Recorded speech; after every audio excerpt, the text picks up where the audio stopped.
League ആയിരിക്കുമോ ഇനി കേരളം ഭരിക്കാൻ പോകുന്നത്? കേരളത്തിൻ്റെ സമ്പത്തിൽ ഭരണത്തിന് വേണ്ടി ഉള്ള സാമ്പത്തിക പരമായ വകുപ്പുകളും പ്രധാനപ്പെട്ടതെന്ന് വിവക്ഷിക്കുന്ന വ്യവസായം ആളാണല്ലോ. വ്യവസായം ഒട്ടും. വ്യവസായം, ഉം, പിന്നെ മരാമത്ത്, ഉം, വിദ്യാഭ്യാസം, റവന്യൂ, ഉം, തദ്ദേശ സ്വയംഭരണം ഉം. തുടങ്ങിയ അർബൻ ഡെവലപ്മെൻറ്റ്സ് തുടങ്ങിയ പ്രധാനപ്പെട്ട വകുപ്പുകൾ ഈ വകുപ്പുകളിലാണ് ഒരുപക്ഷെ കേരളത്തിൽ ഏറ്റവും കൂടുതൽ കേന്ദ്ര ഫണ്ട് വരാൻ പോകുന്നത്. കേന്ദ്രം. സാമൂഹ്യക്ഷേമം, അതെ അതെ അതെ അതെ ഗ്രാമവികസനം, അതെ. തദ്ദേശ സ്വയംഭരണം, നഗരവികസനം, നഗരവികസനം. ഇൻഫ്രാസ്ട്രക്ചർ ഡെവലപ്മെൻറ്റ്സ് അതിനുവേണ്ടി വലിയ തോതിൽ സംസ്ഥാന ബജറ്റിന് പുറത്ത് കേന്ദ്രത്തിൻ്റെ ഫണ്ട് വരും. കൊണ്ടുവരും. അപ്പം ആ ബാക്കി ഈ കോൺഗ്രസിൻ്റെ വകുപ്പുകൾ മുഴുവനും ക്ഷേമ പ്രവർത്തനങ്ങളുടേതാണ്, അതെ. വെൽഫെയറാണ്. അപ്പോൾ ഡെവലപ്മെൻറ്റ് വർക്കുകൾ കൂടുതലും കൈകാര്യം ചെയ്യേണ്ടി വരുന്നത് ലീഗിൻ്റെ 5 മന്ത്രിമാരാണ്. ഉം, അപ്പോൾ അതിൽ കുഞ്ഞാലിക്കുട്ടി ഒരു പരിണത പ്രജ്ഞനാണ്. ഉം. അദ്ദേഹത്തിൻ്റെ ദീർഘകാലത്തെ വ്യവസായ വകുപ്പിലെ അനുഭവങ്ങൾ ഇതെല്ലാം വെച്ചുകൊണ്ട് കേരളത്തിലെ ഏത് വ്യവസായ മേഖലയിലെയും മൈന്യൂട്ടസ്റ്റ് കാര്യങ്ങൾ പോലും അദ്ദേഹത്തിനറിയാം. അദ്ദേഹത്തിനറിയാം. അദ്ദേഹത്തിൻ്റെ ഫിംഗർ ടിമ്പിലുണ്ട്. ഉം. അപ്പോൾ അവിടെ ലീഗിനൊരു വെസ്റ്റഡ് ഇൻട്രസ്റ്റും ഉണ്ട്. അതെന്താ? കാരണം മുസ്ലിം ലീഗ് എന്ന് പറഞ്ഞാൽ മലബാറിലെ ട്രേഡേഴ്സിൻ്റെ പാർട്ടിയല്ലേ. അതെ അതെ, കുഞ്ഞാലിക്കുട്ടിയെ സംബന്ധിച്ച് മുസ്ലിം ലീഗിലെ ഏറ്റവും വലിയ മതേതരൻ കുഞ്ഞാലിക്കുട്ടിയാണെന്ന് എന്നോട് പലരും പറയാറുണ്ട്. അത് ഏറെക്കുറെ കറക്റ്റാണ് സമീപനങ്ങളിൽ. ഉം. പക്ഷേ നമ്മൾ ഓർക്കേണ്ട ഒരു കാര്യം, ഈ ഒരു വർഷം 1.5 വർഷം മുമ്പ് മരിച്ചുപോയ ഉം. അമേരിക്കയിലെ ഫൊക്കാനയുടെ നേതാവായിരുന്ന അനിരുദ്ധൻ, മാധവൻ അനിരുദ്ധൻ, എനിക്കറിയാം. ഡോക്ടർ എം അനിരുദ്ധൻ, അദ്ദേഹം SN ന്യൂട്രീഷൻ എന്ന് പറയുന്ന അമേരിക്കയിൽ അദ്ദേഹത്തിന് പല അംഗീകാരങ്ങളും കിട്ടിയ ഒരു വലിയ വ്യവസായ ശൃംഖലയുടെ ഉടമയായിരുന്നു. അപ്പോൾ അദ്ദേഹം മാക്ഡൊണാൾഡ് ഉപയോഗിക്കുന്ന റോ മെറ്റീരിയൽ ഇദ്ദേഹത്തിൻ്റെ ഉൽപ്പന്നമാണ്, ഇദ്ദേഹത്തിൻ്റെ കമ്പനി SN ന്യൂട്രീഷൻ. അപ്പോൾ അത് പോഷക ഗുണം, നമ്മുടെ ആഹാര സാധനങ്ങളിലെ പോഷക ഗുണം വർദ്ധിപ്പിച്ചു മനുഷ്യരുടെ ആരോഗ്യം മെച്ചപ്പെടുത്തുന്നതിനുള്ള കെമിക്കൽസാണ് അദ്ദേഹം കണ്ടുപിടിക്കുന്നത്. ഇതിൻ്റെ ഒരു ഫാക്ടറി കേരളത്തിൽ ആരംഭിക്കാൻ അന്ന് ഇവിടെ ജിം എന്ന് പറയുന്ന ഒരു പരിപാടി കൊണ്ടുവന്നത് കുഞ്ഞാലിക്കുട്ടി വ്യവസായ മന്ത്രി ആയിരുന്നപ്പോഴേ AK ആൻ്റണി മന്ത്രിസഭയുടെ കൊച്ചിയിലായിരുന്നു ആ സമയം. കൊച്ചിയിൽ നമ്മുടെ താജ് ഹോട്ടലിൽ, താജ് വിവാൻ്റെ അതെ അതെ. അപ്പോൾ അന്ന് ഈ പ്രപ്പോസൽ പിന്നെ ഈ അനിരുദ്ധൻ മുന്നോട്ട് വയ്ക്കുകയും വ്യവസായ വകുപ്പ് മന്ത്രിയും അന്നത്തെ ഗവൺമെൻറ്റും സർവ്വ പിന്തുണയും കൊടുത്തു. അദ്ദേഹം മലപ്പുറത്ത് അതിനുവേണ്ടിയുള്ള ഒരുക്കങ്ങൾ ആരംഭിച്ചു. അതിന് സ്ഥലമൊക്കെ അനുവദിച്ചു ഗവൺമെൻറ്. പക്ഷേ ആ ഫാക്ടറിയുടെ തൊട്ടടുത്ത് തന്നെ കുഞ്ഞാലിക്കുട്ടി ഒരു ഡിറ്റർജൻറ്റ് ഫാക്ടറിക്ക് ഒരു സ്വകാര്യ വ്യക്തിക്ക് അനുമതി കൊടുക്കുക വഴി ഇദ്ദേഹത്തിൻ്റെ ഈ ഫാക്ടറി പ്രവർത്തിക്കാൻ പറ്റാതെയായി. അദ്ദേഹം അത് ഇട്ടിട്ട് പോയി. അന്ന് ആ ഫാക്ടറി യാഥാർത്ഥ്യമാകാതെ ഇരുന്നപ്പോൾ ഈ അനിരുദ്ധനെ ഒരു വേളയിൽ കാണാനിടയായപ്പോൾ ഞാൻ അതേപ്പറ്റി ചോദിച്ചിരുന്നു.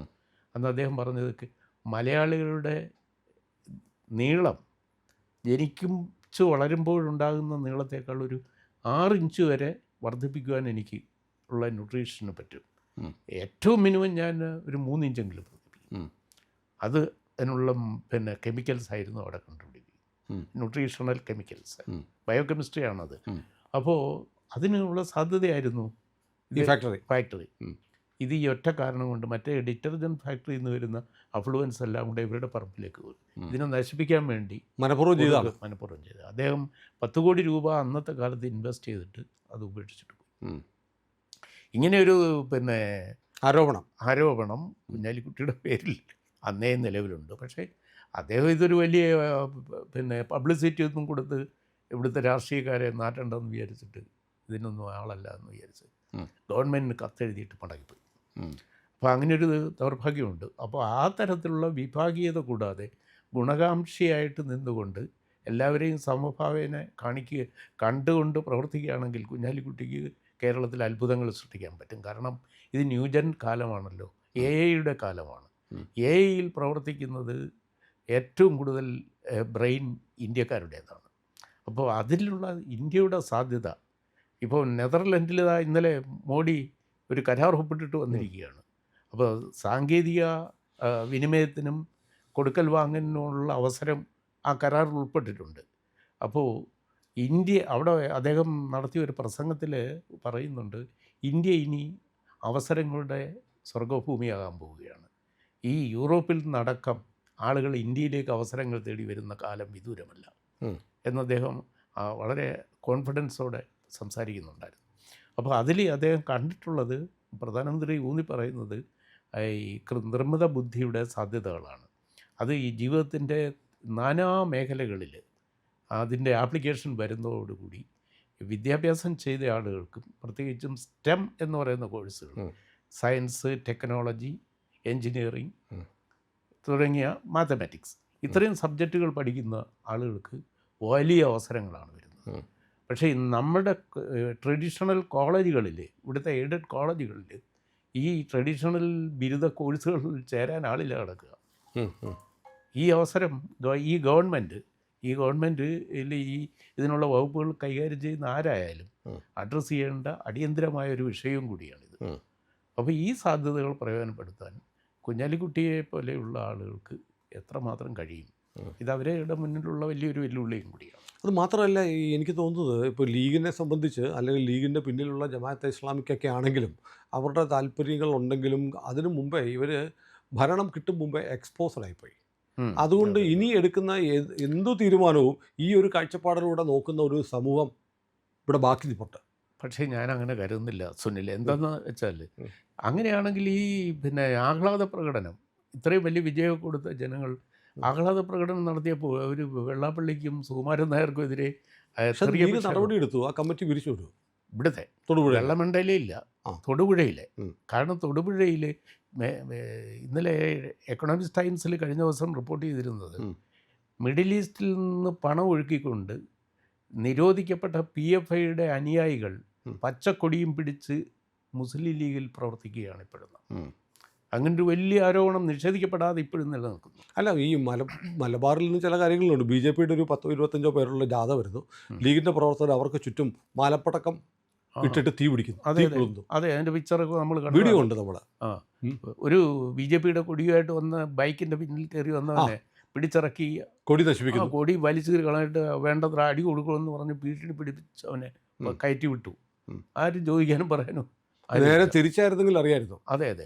അല്ല, ഞാൻ പറയുന്നത് ഇതൊക്കെ, പക്ഷെ ഞാൻ ഇപ്പോഴും അത് ലീഗിൻ്റെ നേതൃത്വം അറിഞ്ഞ് ചെയ്യുന്നതാണെന്നില്ല.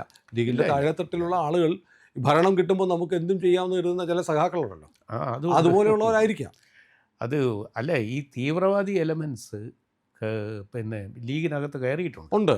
മാത്രമല്ല, ഈ ലീഗിനെ സംബന്ധിച്ച് ലീഗിൻ്റെ നേതൃത്വം ഈ ജാഗ്രതയോടെ പ്രവർത്തിച്ചില്ലെങ്കിൽ അടുത്ത പ്രാവശ്യം BJPയുടെ 3 എന്നുള്ളത് അതിൻ്റെ പലമടങ്ങായി വർദ്ധിക്കാനുള്ള എല്ലാ സാഹചര്യവും ഈ ഭരണകാലത്തുണ്ടാകാം. തീർച്ചയായിട്ടും ഉണ്ടാകാം. അത് മുഖ്യമന്ത്രിക്കും ലീഗിൻ്റെ മന്ത്രിമാർക്കും ഒരു ജാഗ്രത പുലർത്തേണ്ട ഒരു പ്രധാന വിഷയമായി തീരുകയാണ്. അപ്പോൾ ഇതിനെ എങ്ങനെ അഡ്രസ്സ് ചെയ്യും? കാരണം കഴിഞ്ഞ ഗവൺമെൻറ് കാലത്ത് ഈ എലമെൻറ്റ്സ് മുഴുവനും LDFിലായിരുന്നു. അതെ, CPMിലായിരുന്നു. CPMൽ നിന്നും പെട്ടെന്ന് മാറി ഇവരിപ്പോൾ ലീഗിലാണ്. അവർക്ക് അഭയം കിട്ടി. അതെ. അപ്പോൾ ലീഗിന് അവരുണ്ടായ എന്ന് പറയുന്ന ഒരു സമാധാന സ്വഭാവം അവരുടെ അണികളിൽ നിന്നും മാഞ്ഞു പോയിരിക്കുകയാണ്. അതിനെ അവരെങ്ങനെ കൺട്രോൾ ചെയ്യും?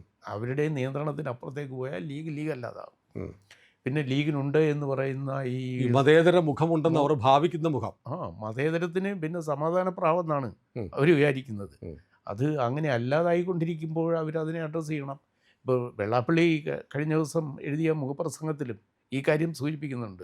വിജയത്തിൻ്റെ ഹാലളക്കം സമുദായ നേതാക്കൾക്കെതിരെ തിരിഞ്ഞിട്ട് അവരെന്ത് നടപടിയെടുത്തു, സസ്പെൻഡ് ചെയ്യപ്പെട്ടു എന്ന് പറയുന്നു. പക്ഷേ വെള്ളമുണ്ടയിലെ കാര്യം അറിയില്ല. അതെ, അല്ല, സസ്പെൻഷനൊക്കെ ഒരു മുഖം രക്ഷിക്കാനുള്ള നടപടി മാത്രം. അതെ. അത് മുളയിലെ നുള്ളിയില്ലെങ്കിൽ തിരിഞ്ഞു കുത്തും. അതിൽ സംഭവിക്കാൻ പോകുന്നത് അതുകൊണ്ട് ഹിന്ദു ഏകീകരണം ഉണ്ടാവും, അതിതീവ്രമായി ഉണ്ടാവും. അപ്പോൾ ലീഗിൻ്റെ കയ്യിലാണ് BJPയുടെ ഭാവി. BJPയുടെ ഭാവി ലീഗിൻ്റെയും മാർക്സിസ്റ്റ് പാർട്ടിയുടെയും കയ്യിലാണ്. അതെ, അങ്ങനെ പറഞ്ഞ് നമുക്ക് അവസാനിക്കാം. ഏതായാലും നമുക്ക് ഒരിക്കൽ കൂടി സതീശൻ സർക്കാരിന് എല്ലാ ആശംസകളും നേരാം. തീർച്ചയായിട്ടും. അപ്പോൾ ചാനൽ സബ്സ്ക്രൈബ് ചെയ്യാത്ത പ്രിയപ്പെട്ട പ്രേക്ഷകർ സബ്സ്ക്രൈബ് ചെയ്യാൻ മറക്കാതിരിക്കുക.